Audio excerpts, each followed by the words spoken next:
다 같이 예수 우리 왕을 찬양하심으로 주일 예배를 하나님께 드리겠습니다.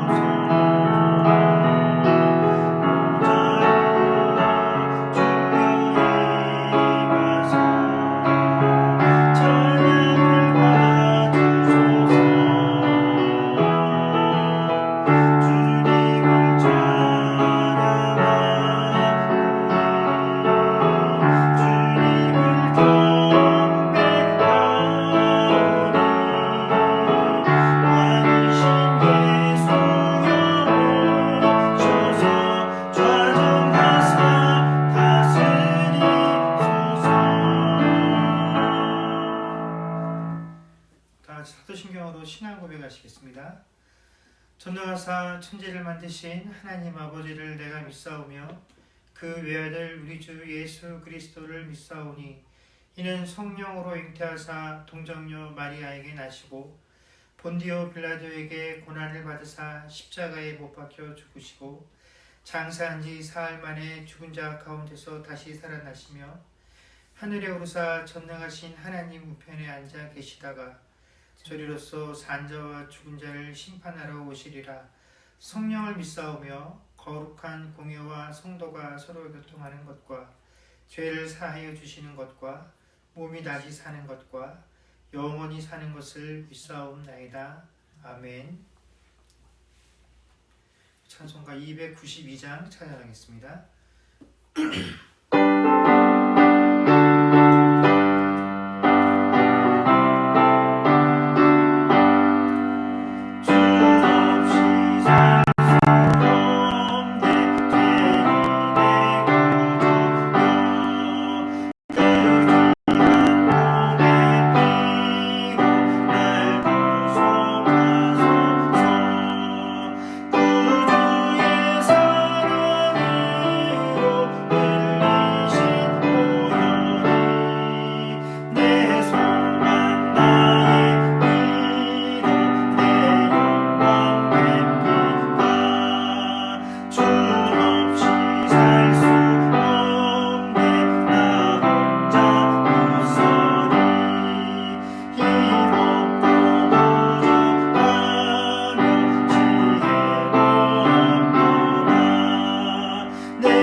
기도하겠습니다. 좋으신 하나님 은혜를 감사합니다. 오늘도 원근 각처에서 이 시간 우리가 하나님을 사모하며 또한 이 시간 예배를 사모하여서 주님 앞에 모여 이렇게 함께 예배드릴 수 있도록 하여 주시니 주여 감사를 드립니다. 하나님, 비록 저희가 한 정해진 시간에 정해진 공간 안에서 함께 모여 예배드리지 못하지만 늘 이 예배 주인 되시며 이 예배의 모든 것 되신 주님 앞에 있기에 우리가 어디에 있든지 간에 또는 어느 시간에 드리든지 간에 이 예배는 항상 주님을 대면하는 예배이기에 우리에게는 늘 귀하고 중요한 순간들인 것들을 아버지 하나님 우리로 하여금 깨닫게 하시고 이 시간 이 예배를 통하여 하나님 존재를 대함을 자들만이 누릴 수 있는 위로와 평안들을 아버지 하나님 이 시간 우리가 예배를 통하여 누릴 수 있는 그런 귀하고 복된 시간 되게 하여 주시옵소서. 하나님 이제 이 팬데믹이 시작되어진 지도 1년이라는 시간이 되어 갑니다. 그동안 많은 우리에게 희망을 주는 소식들도 있었고 또 기대가 되어질 만한 이야기들도 있었으나 여전히 우리를 둘러싸고 있는 형편들은 나아짐이 없습니다. 크게 개선되어져 가는 것도 없습니다. 기대를 걸 만한 이야기가 있는가 하면 또한 실망스럽고 절망스러운 그런 또한 결정들과 소식들이 훨씬 더 많은 것이 오늘날 우리가 처해 있는 형편입니다. 이제나 저제나 우리의 형편이 주어져서 이 예배를 우리가 대면하여서 드릴 수 있는 시간이 올까 기대했었으나 그 시간들이 점점 뒤로 미쳐지는 그렇게 불안정하고 불확실한 시대 속에서 여전히 저희가 살아가고 있습니다. 하나님, 이 시대를 향한, 이 세상을 향한 온전하고 분명하고 확실한 것은 주님의 백성들을 또 이 세상을 살아가시는 하나님의 의지와 그 하나님의 긍휼하심과 은혜 외에는 어떠한 것도 세상에 확실할 것이 없다라는 것을 저희가 매 순간순간마다 확인하게 되어집니다. 그러니 하나님, 이 시간 우리를 둘러싸고 있는 환경과 조건과 그 환경과 조건들을 통해서 내게 필요한 것들이 공급되어지는 것이 아닌 오직 하나님의 은혜와 하나님의 자비하심과 긍휼하심들이 우리의 삶에 필요한 것들을 공급하며 또한 우리 이 상황 속에서도 유일하게 우리에게 주어질 수 있는 기대요 소망일 수밖에 없다라는 사실을 주의 백성들이 아버지 하나님을 깨닫고 그 하나님의 약속 속에서 신뢰를 가지고 아버지 하나님이 어렵고 힘들고 낙심스러운 상황 가운데서도 승리하며 살아갈 수 있는 주의 백성들 되게 하여 주시옵소서. 이제 학생들이 방학을 하여서 학교를 다닌 지도 일주일이 되었고 아버지 하나님 우리의 일상들이 또다시 쉼에서 잠시 멈추었다가 또 일상으로 돌아가게 됩니다. 이 일상이 아버지 하나님 여전히 이 팬데믹으로 인한 아버지는 여러 가지 위험에 노출되어 있는 상황이 있습니다. 그러니 주의 사랑하는 백성들 어디에서 무엇을 하든지 간에 또는 어떤 상황에 처했든 간에 어떠한 사람을 만나든지 간에 하나님께서 그 백성들을 지키시고 보호하신 은혜들이 차고 넘칠 수 있도록 주께서 은혜로 함께하여 주시옵소서. 점점 이 질병에 노출되어지는 사람들의 숫자가 늘어나면서 우리도 확신할 수 없는 그런 시대를 살고 있습니다. 하나님, 주의 백성들 가운데 이 질병으로 인하여 고통받고 힘들어하고 근심하는 이들이 생기지 아니하도록 주의 백성들을 지키시며 또 먼 곳에 떨어져 있는 한국 땅의 우리 가족들 또 캐나다 땅에 있으면서도 떨어져 있는 우리 자녀들과 가족들 아버지는 늘 안전할 수 있도록 하나님께서 강건함으로 지켜주시옵소서. 또한 허락하신 사업장들 가운데 아버지 안전함들을 허락하여 주시며 또한 아버지는 그 사업장들과 일터들을 통하여 각 가정 가운데 물질들이 공급받는데 어려움이 없게 하시고 아버지 하나님 그 물질적인 문제뿐만 아니라 아버지 하나님 각자 처해져 있는 여러 가지 가정의 형편들과 또 아버지 하나님 자녀들의 문제와 진학의 문제와 아버지 하나님 관계의 문제들과 또 아버지 가지고 있는 크고 작은 육신의 연약함의 문제들 이 하나하나들 가운데 하나님께서 늘 동행하신 분들을 통하여 아버지 하나님 주의 백성들이 그 모든 문제들 가운데 위로를 얻으며 또한 소망을 얻을 수 있는 주의 백성들이 삶이 되어지게 하여 주시옵소서. 하나님 우리의 삶이 참으로 어렵고 힘드나 우리보다 더 힘들고 어렵고 우리보다 더 낙심되고 우리보다 더 절망되어져 가는 상황 속에 처해 있는 수많은 사람들이 있음들을 기억하게 하시고 하나님 우리 나 자신만을 위해서 뿐만 아니라 아버지 힘들고 어려워하는 우리보다 더 절망스러운 상황 가운데 있는 아버지 하나님 그런 환경 가운데 있는 그런 민족들을 위하여 아버지 그런 생명들을 위하여 아버지 하나님 우리가 기도를 쉬지 아니하도록 주께서 은혜를 베풀어 주옵시고 또한 그런 형편과 처지 가운데에서 일하며 특별히 아버지 그런 오직 가운데서 하나님 말씀을 전하는 아버지 수많은 주의 백성들과 주의 종들을 주께서 기억하셔서 아버지 하나님 그 사역의 현장 가운데서 늘 안전함으로 지켜주옵시고 아버지 하나님 그들의 사역의 현장 가운데 온전히 하나님의 은혜들을 맛볼 수 있는 그런 귀한 통로가 되게 하시고 그 상황들을 통하여 아버지 하나님 그곳에 있는 이들이 하나님께 영광 돌릴 수 있는 그런 일들만 일어날 수 있도록 주께서 은혜의 장중에 붙잡아 주시옵소서. 지난 한 주간 동안 크고 작은 여러 가지 문제들 그 마음의 부담들을 가지고 주님 옆에 나와 주의 백성들이 아버지 하나님 내려놓을 때에 하나님께서 아버지 하나님 그들의 기도와 간구를 들으시고 아버지 하나님 그들의 삶 가운데 크나큰 위로와 평안 베풀어 주시기를 소망하며 우리 주 예수님의 이름으로 기도드립니다. 아멘.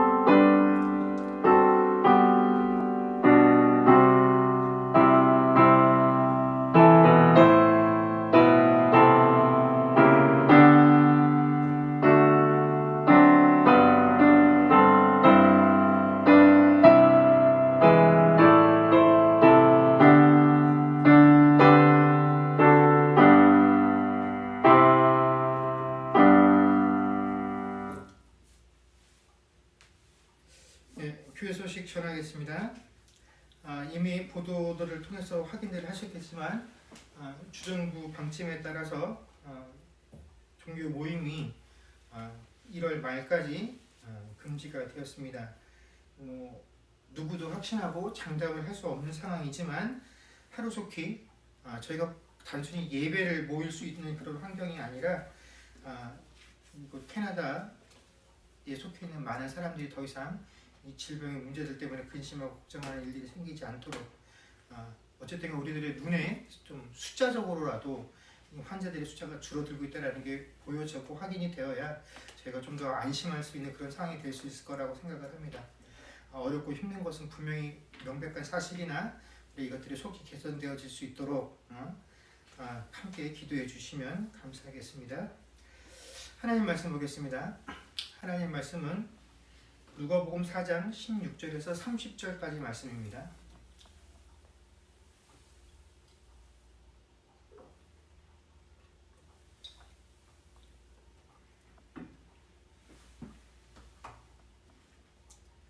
누가복음 4장 16절에서 30절까지 말씀을 제가 봉독하겠습니다.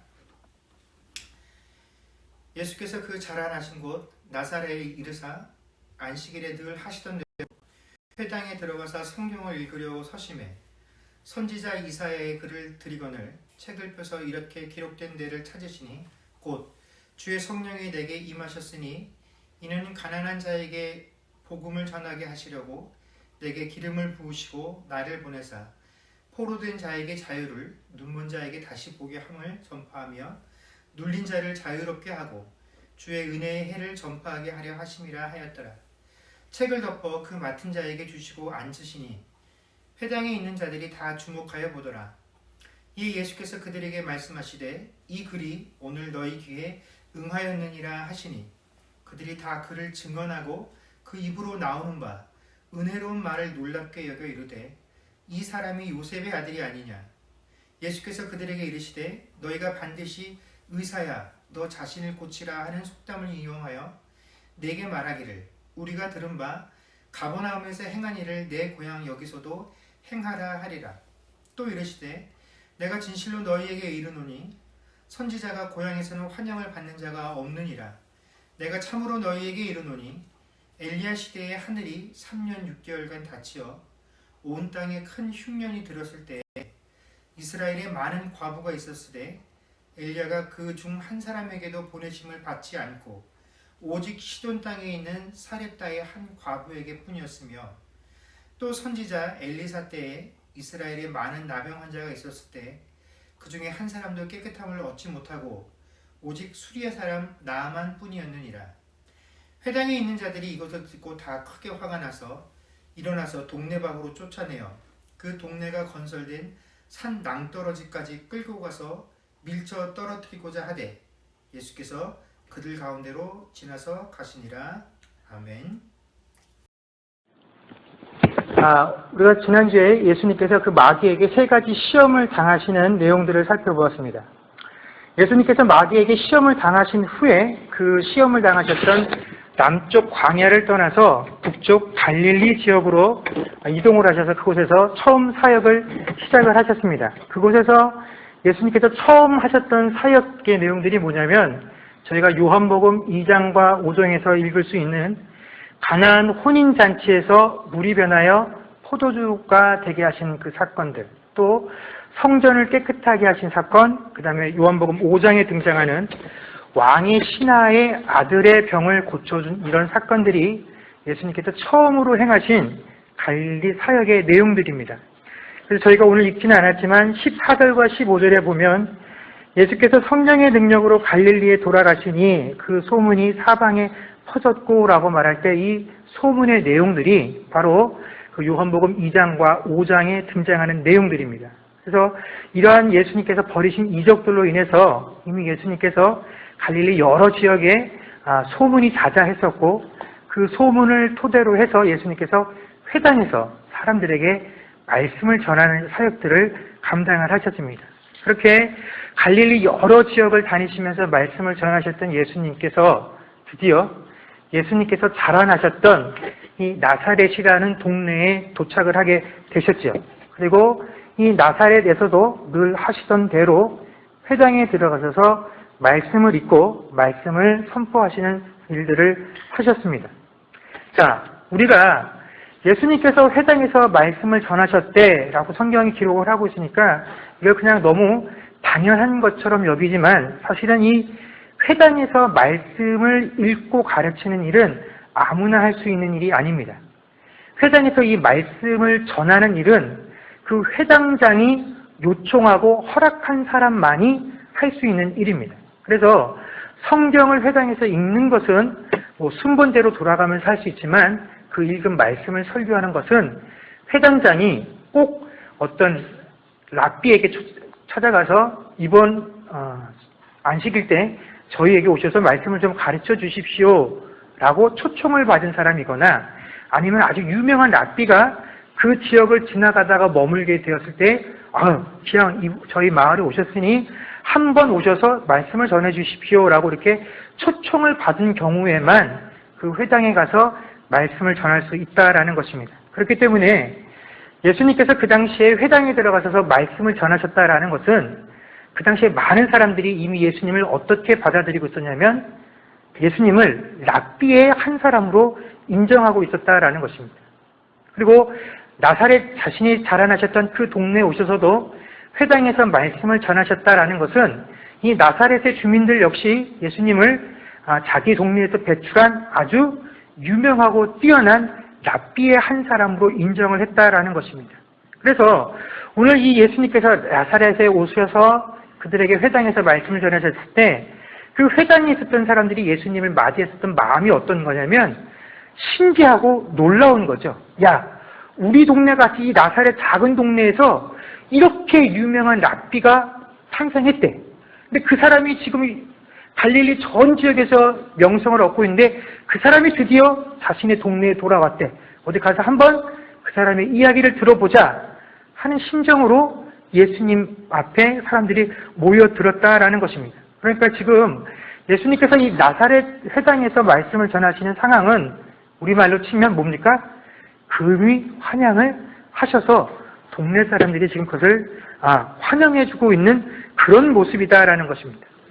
그래서 예수님께서 그 회당에서 이사야 61장의 내용들을 읽으셨을 때에 그 말씀을 다 읽으신 후에 이 글이 오늘 너희 귀에 응하였느니라 라고 선포를 하셨을 때에도 이 청중들이 예수님의 말을 듣고 어떻게 반응을 하냐면 야, 그래 맞아. 그의 말이 다 맞아. 참 그의 말이 은혜롭다라고 반응을 하고 또 그 박식함에 아주 탄성을 보냈다라는 것입니다.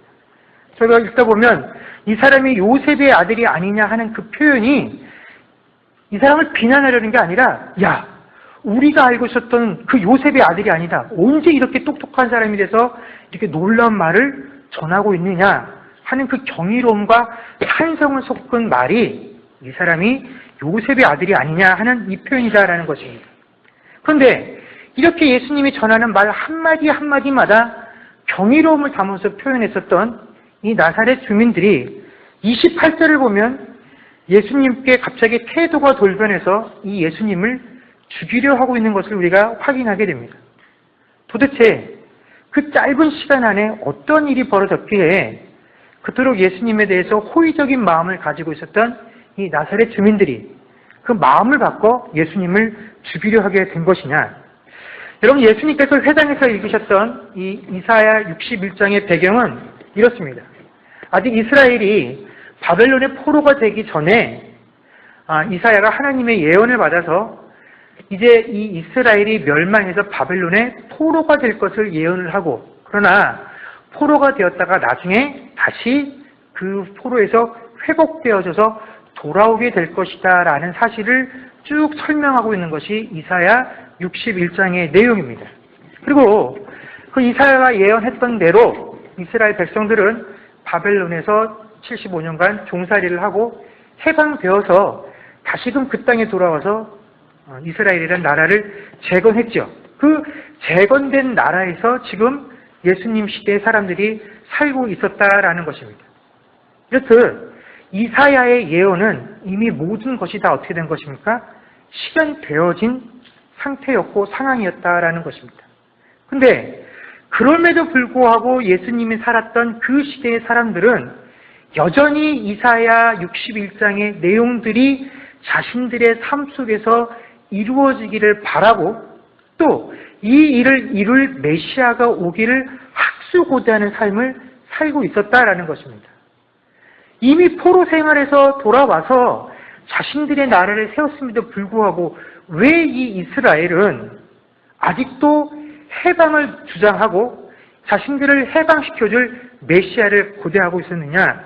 그것은 그들이 지금 상황이 로마의 속국으로 살고 있었기 때문에 그렇다라는 것입니다.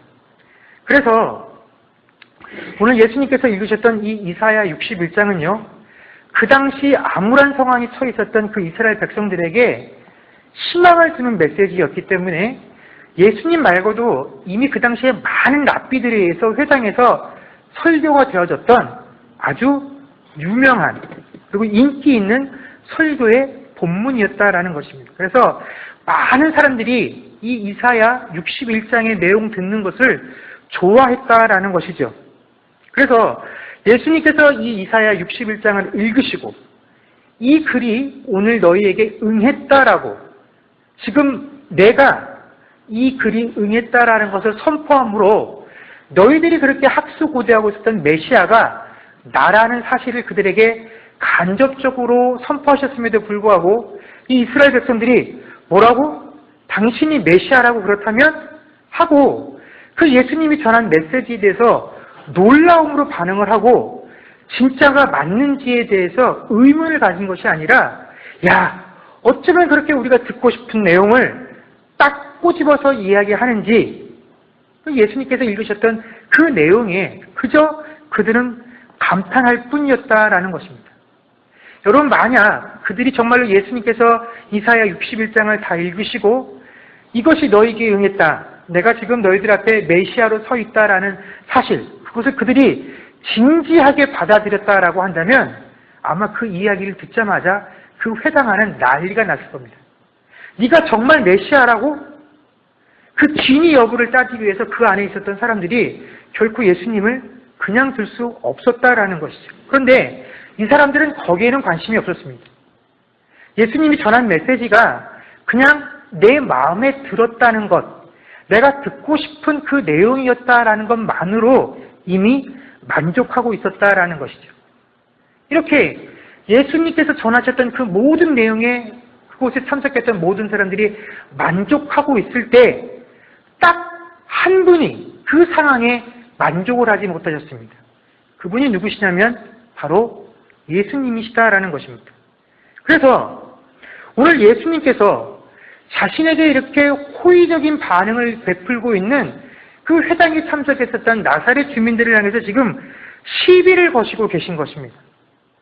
아직 그들이 아무도 예수님을 비난하지도 아무도 예수님에게 트집을 잡지도 않았는데 그들이 하지도 않은 말을 가지고 예수님께서 그들에게 너희가 이렇게 생각할 거야, 너희가 앞으로 나에게 이렇게 반응할 거야, 사실 너희들의 생각은 이래 하면서 그들이 예수님께 화를 낼 수밖에 없도록 그들의 상황과 마음을 분노로 예수님께서 인도하고 계신다라는 것입니다. 그 내용이 23절과 24절이죠. 너희가 분명히 반드시 의사야, 너 자신을 먼저 고치라 하는 속담을 인용해서 내게 말하기를 네가 가버나움에서 했던 그 일들을 행하기를 원한다 할 것이야. 아직 그들은 아무도 그런 얘기를 하지 않았습니다. 또 이르되 내가 진실로 너희에게 이르노니 선지자가 고향에서는 환영을 받는 자가 없느니라. 지금 그들은 열렬히 예수님을 환영하고 있었습니다. 그들이 하지 않은 일을 가지고 지금 예수님께서 진노하고 화를 내시고 계신다라는 것이죠. 여러분, 예수님께서 그들 앞에서 읽어주셨던 그 이사야 61장은 예수님 이러한 내용들을 포함하고 있습니다. 그 내용이 간략하게 18절과 19절에 적혀 있지만 대체로 이런 내용입니다.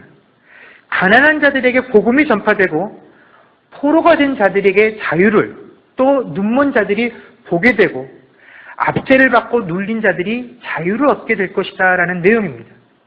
여러분, 이런 내용을 들으면 이것이 나하고 직접적인 상관이 꼭 없다고 하더라도 우리는 그 내용만으로도 이미 위로를 받을 수 있고, 또 이런 상황에 처해 있는 사람들은 막혀 있었던 뭔가가 뻥 뚫리는 것과 같은 그런 시원함들을 느낄 수 있다라는 것입니다.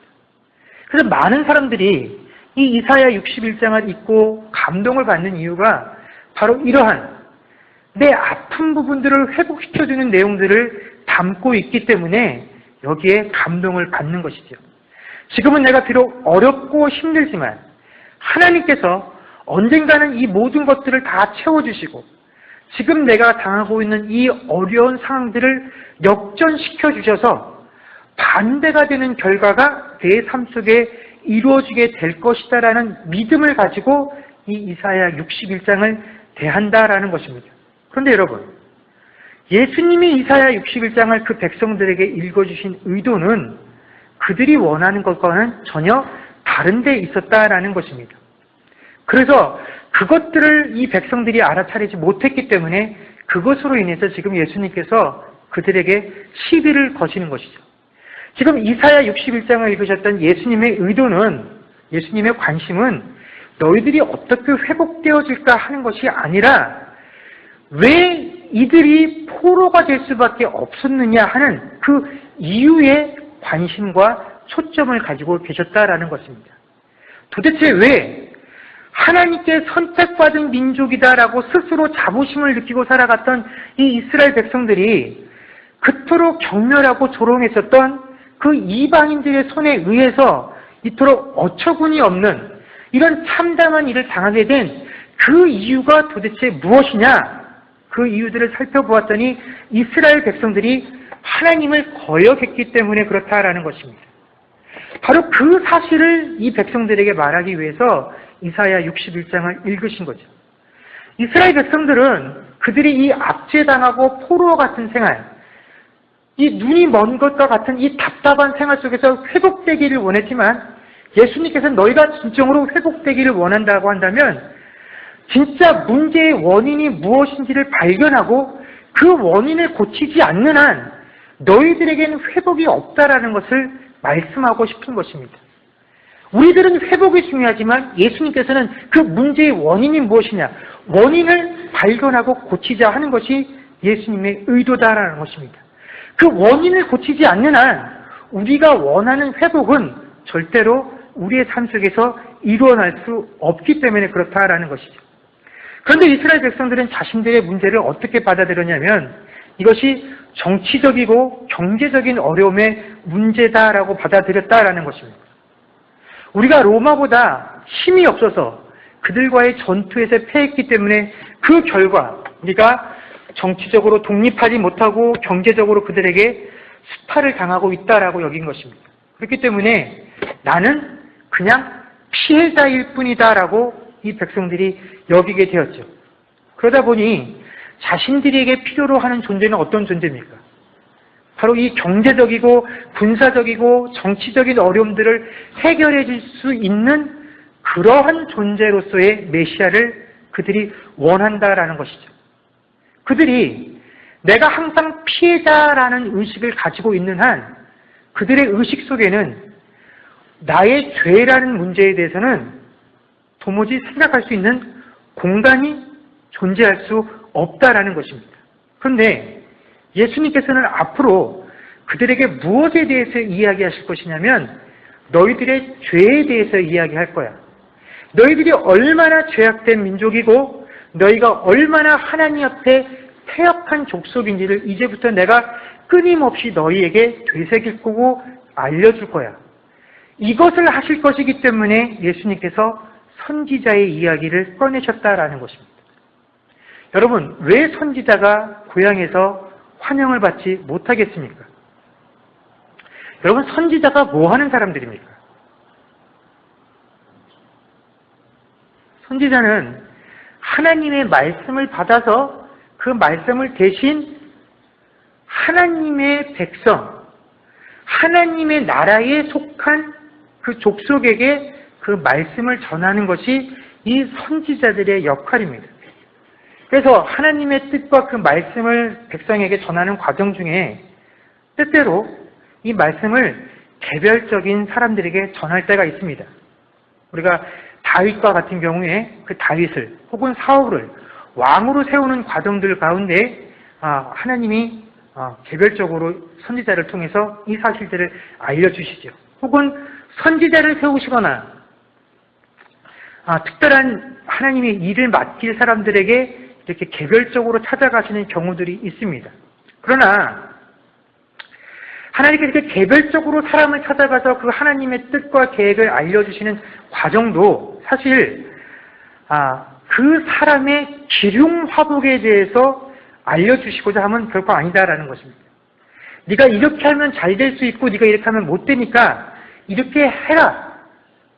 어떻게 하면 네가 더 잘 될 수 있는지를 알려주시기 위해서 선지자를 활용하시는 경우는 없습니다.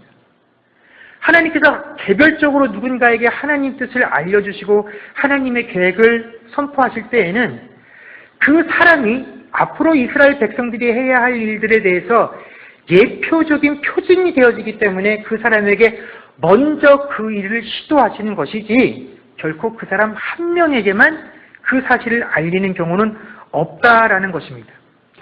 여러분, 우리가 이러한 취지가 바로 선지자가 존재하는 이유다라는 것을 알게 되면 지금 우리 주변에서 예언기도니 혹은 선지자니 하는 그런 이름들로 행해지고 있는 대부분이 비성경적이다라는 사실을 우리가 인지해야 합니다. 여러분, 선지자는 그 하나님의 말씀을 그 백성들에게 전하는 자입니다. 그런데 선지자들이 전하는 내용은 딱 한 가지입니다. 뭡니까? 너희가 하나님 앞에 범죄했다라는 것입니다. 그 죄로부터 돌이키라는 내용을 선포하실 때에만 하나님께서 선지자를 활용하시는 것이지 네 기륭화복, 네가 뭐가 되고 싶은데 뭘 얻고 싶은데 하나님께 뭘 기도하고 네가 하나님께 뭐를 빼먹었기 때문에 헌금을 빼먹어서 그동안 이렇게 일이 안 되는 거야. 이거는 어떤 식으로도 용납되어질 수 없는 내용입니다. 여러분, 이런 식으로 우리가 만약에 하나님께 찾아가서 예언 기도를 하고 이것이 선지자의 음성이라고 한다면 여러분, 우리가 연초에 사람들이 점쟁이 찾아가서 점치는 것과 뭐가 다르겠습니까? 우리가 이런 식으로 이런 것들에 선지자니 예언 기도니 하는 것들에 결코 현혹이 되어서는 안 됩니다. 그런데 이런 사람들에게 당신들이 행하고 있는 것이 옳지 못하다, 비성경적이다라고 언급을 하면 그때 그 사람들이 하는 내용이 뭐냐면 선지자가 자기 고향에서 환영을 받지 못한다라고 이야기들을 합니다. 이건 선지자가 무언지에 대해서 그 사람들이 오해를 하고 있기 때문에 이렇게 하는 것이죠. 여러분, 선지자의 역할은 우리의 죄를 지적하는 것입니다. 오직 그것만이 유일한 선지자의 역할이다라는 것입니다. 근데 문제는 뭐냐면 이 선지자, 이 내 죄를 지적하는 사람이 태어날 때부터 특별한 존재로 태어나는 것이 아니라 그냥 나하고 평범한 바로 내 옆집에서 어제까지 나하고 호영호재하던 사람이었다라는 것입니다. 이런 사람이 갑자기 어느 날 하나님께 선지자로 부름을 받아서 나에게 손가락질을 하면서 너는 죄인이야, 회개해야 돼 라고 하니 여러분, 어떤 사람이 그것을 쉽게 인정하고 받아들일 수 있겠느냐 하는 것입니다. 나보다 뛰어나고 나보다 도덕적이고 고결하다고 여겨지는 사람이 나를 향해서 지적하면서 죄인이라고 말을 해도 그것이 쉽게 받아들여지지 않는데 어제까지 나하고 똑같은 위치에 서 있었던 사람이 오늘 선지자라고 내게 죄를 지적한다고 한번 생각을 해보십시오. 이것을 받아들이기가 어려운 것, 이것이 사람의 본성이다라는 것입니다. 그래서 선지자가 자기 고향에서는 환영을 받지 못하는 겁니다. 근데 오늘 예수님께서는 이제 그냥 단순히 환영을 받지 못하는 정도가 아니라 내가 그거보다 한 발짝 더 나갈 거야. 나는 이스라엘 백성이라고는 너희들이 스스로 특별하다고 여기고 있는 그 특별함조차도 인정하지 않을 거야 라고 말씀하시는 것이 바로 25절과 26절의 내용이다라는 것입니다. 여러분, 아합 왕이 통치하던 시절에 하나님께서 선지자 엘리야를 통해서 이스라엘 땅에 3년 6개월 동안 큰 흉년이 들 것을 예언하셨습니다. 그들이 이런 일을 당하게 된 것은 이 이스라엘 백성들이 하나님을 배역했기 때문에 그렇죠. 하나님을 배반했기 때문에 그렇다라는 것입니다. 그래서 그 결과로 그들이 흉년으로 고통을 받게 되었는데 이때 고생을 받은 지역이 이스라엘 지역뿐만이 아니라 그 주변에 있었던 이방인들이 살았던 시돈이라는 지역도 같이 고통을 당하게 됩니다. 이렇게 어려운 시대를 당하게 되면 항상 없는 사람들이 더 고통을 당하게 되죠. 그래서 당시에 과부들이 경제활동을 할 수 없었기 때문에 다른 사람들보다 더 큰 고통을 당해야만 했습니다. 그런데 과부들이 어려운 것은 이스라엘 백성이거나 이방인이거나 전혀 다를 것이 없었다라는 것이죠. 은혜와 도움의 손길이 필요한 것은 모두에게 다 똑같은데 이때 엘리야가 한 과부의 집에 들어가서 그 집안에 머물게 되므로 그 집안 가뭄이 끝날 때까지 먹을 것으로 걱정하지 않아도 되는 놀란 은혜를 경험하게 됩니다. 그런데 그 은혜를 경험한 집이 어떤 집이었습니까? 바로 이방인 과부의 집이었다라는 것입니다. 이것이 무엇을 의미하느냐? 지금 이 가뭄이 누구 때문에 생겼느냐? 이스라엘 너희들의 죄 때문이다라는 것입니다. 그리고 하나님 앞에선 너희들의 죄나 너희들이 죄인이라고 말하는 그 이방인이나 전혀 차이가 없다라는 것을 말씀하시는 것입니다. 또 27절에 등장하는 나아만 장군은요, 그 엘리야 다음에 등장했었던 엘리사가 선지자로 사역을 할 때 이스라엘의 가장 위협이 되었던 적국 아람이라는 나라의 군대 장관이었던 사람입니다. 그런데 이 사람이 나병 환자였죠. 그렇기 때문에 이 사람이 어떻게 해서든지 이 병으로 인해서 빨리 죽게 되는 것이 이스라엘에게 가장 큰 득이 되는 것입니다. 그런데 그 이방인들의 지역에도 이 나병 환자들이 존재했고 이스라엘 땅에도 나병 환자들이 존재를 했는데 그 많은 나병 환자들 가운데 엘리사에게 치료를 받은 나병 환자는 이 이스라엘의 적국이었던 아람의 군대 장관 나아만 한 사람뿐이었다라는 것입니다. 자, 이스라엘 백성들은 이 나병을 어떻게 인식을 했냐면 하나님께 형벌을 받은 것의 증거다라고 인정을 했습니다. 그러니 그들 안에서 이 나병이 치료받지 못했다라는 것은 뭡니까? 하나님께서 그들을 용서하지 않음의 징표가 되는 것입니다. 그런데 그 하나님께서 이방인 나병 환자는 치료를 해주셨어? 그럼 우리가 하나님 앞에 더 죄가 많은 거야? 라는 것을 보여주는 게 이 나아만 사건을 치료한 사건이다라는 것입니다. 결국 이 두 가지 사건은 자기 스스로를 하나님께 선택받은 선민이다라고 여기고 있었던 이스라엘 백성들에게 아주 시욕적인 사건이 바로 이 두 가지 사건이다라는 것이죠. 바로 우리가 하나님의 백성으로 선택받았다라는 그 사실이 하나님과 나 사이에서 아무런 도움이 되지 못하고 오히려 내가 하나님께 선택받은 백성이다라는 사실 때문에 똑같은 어려움을 당하고 있음에도 불구하고 이것이 다른 사람들에게 더 큰 수치거리가 되고 조롱거리가 됐었던 예가 바로 이 나아만 장군과 시돈 땅에 있었던 이방인 과부가 하나님께 은혜를 경험하게 된 사건이다라는 것입니다. 바로 이 이야기를 듣고 난 이후에 그 회당에 있었던 사람들의 마음이 변하기 시작합니다. 그때서 그들은 예수님에게 적대감들을 표현하고 예수님을 죽이려고 하죠. 왜 그랬습니까?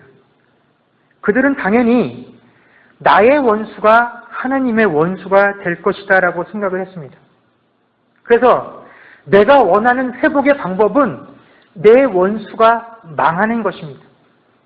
그들이 망하는 것들을 통해서 내가 옳다는 것을 인정받는 것, 내가 행했던 것들이 맞다라는 것을 인정받는 것, 그것이 바로 내가 회복되어지는 방법이다라고 생각을 하는 것입니다. 그런데 오늘 예수님은 너희들의 원수가 하나님의 원수는 아니야 라고 말씀을 하신 것입니다. 그리고 너희가 하나님의 선민이라고, 그 선민이라고 여기고 있는 그들의 그 자긍심, 그 가치를 인정하지 않으신 것입니다.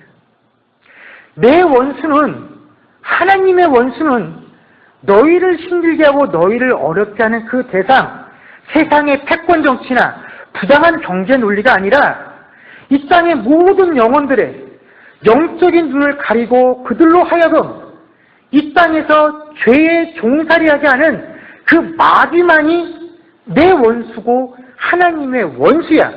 그리고 이 하나님의 가치 안에서 이스라엘과 이방인의 구별은 없다라는 것이 그들을 향한 예수님의 가르침이었다라는 것입니다. 그리고 이 가르침이 바로 예수님의 말씀을 들었던 그 나사렛 주민들의 백성들을 분노하게 만들고 예수님을 대적하게 만든 것이다라는 것입니다. 여러분, 우리도 주님 앞에 섰을 때 오늘 이 나사렛 주민들과 같이 듣고 싶은 내용들이 있다라는 것입니다. 주님, 내가 주님께 간절히 듣고 싶은 내용이 있습니다. 내가 정말 주님의 음성을 통해서 다시 한번 확인하고 싶은 내용이 있습니다. 주님, 나와 함께 하신다라는 그 얘기를 듣고 싶습니다. 주님, 내 원수를 주님께서 갚아주신다라는 그 얘기를 듣고 싶습니다, 주님. 그러나 주님은 우리에게 그런 약속들을 주지 않으십니다. 나는 그 예수를 통해서 이 땅에서 행복을 얻기를 원하고 인생의 달콤한 열매들을 얻기를 원하는데 주님께서는 너의 십자가를 지고 내 뒤를 따라오라 말씀하십니다.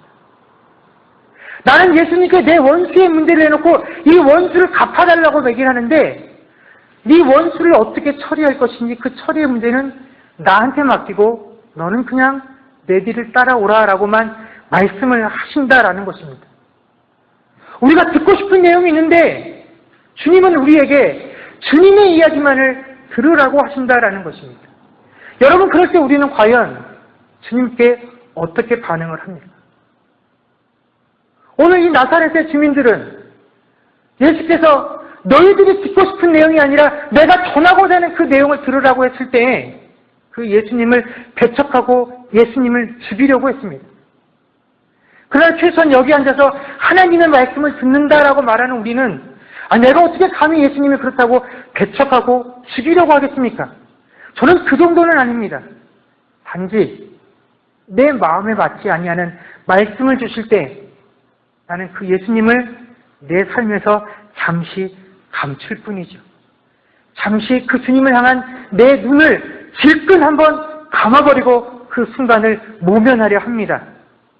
그러나 여러분, 그 말씀을 듣고 예수님을 죽이려 한 것이나 그 예수님의 말씀 앞에 두 눈을 감고 외면을 하는 것은 결국 같은 결과일 뿐입니다. 여러분, 어떻습니까? 오늘 우리가 들었던 이 말씀이 과연 여러분들의 심령 가운데 오늘 제대로 시비를 걸고 있습니까? 이 말을 들을 때 우리들의 심령 가운데 이게 무슨 말인가? 이건 내가 그동안 알지 못했던 것인데, 이건 내가 원했던 것이 아닌데 주님 어떻게 이러실 수 있습니까?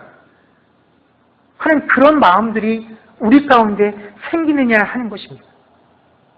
여러분, 우리가 주님의 말씀들을 대할 때 그 말씀을 통해서 우리가 시비가 뭡니까? 옳고 그름입니다.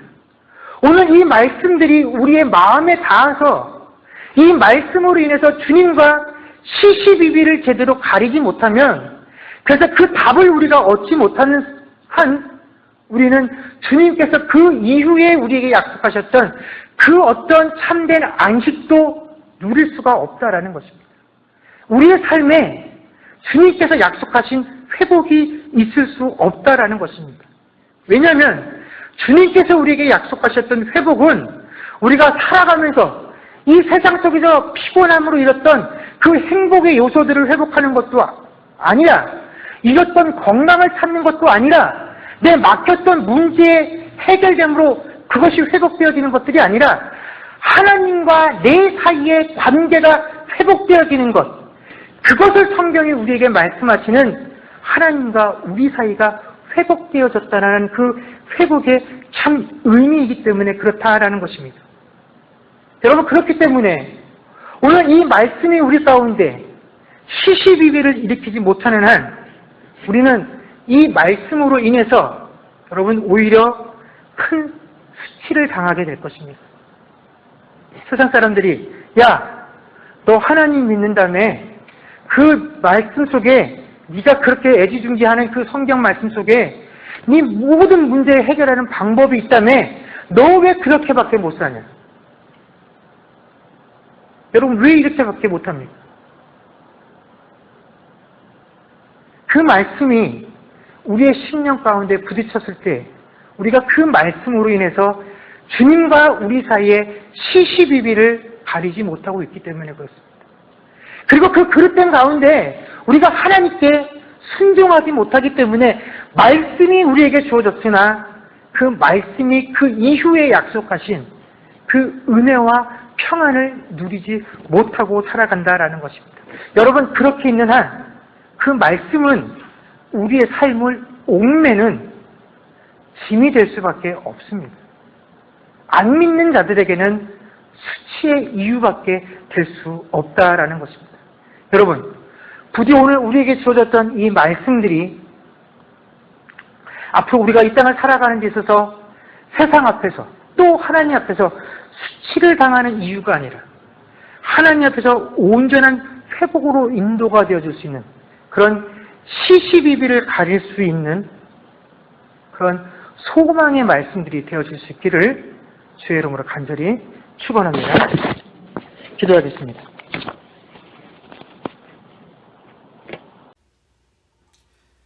오직 주의 은혜로 찬양하겠습니다.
기도하겠습니다. 지금은 우리 주 예수 그리스도의 은혜와 하나님 아버지의 크신 사랑과 성령님의 교통하심과 충만케 하는 역사가 이제 시비하시는 예수님의 그 말씀의 참뜻을 알아 그 말씀에 순종하며 살아가기로 고백하는 주의 백성들과 그들의 가정과 사업과 자녀들과 미래와 이 교회 위에 이제로부터 영원토록 함께 있을지어다. 아멘.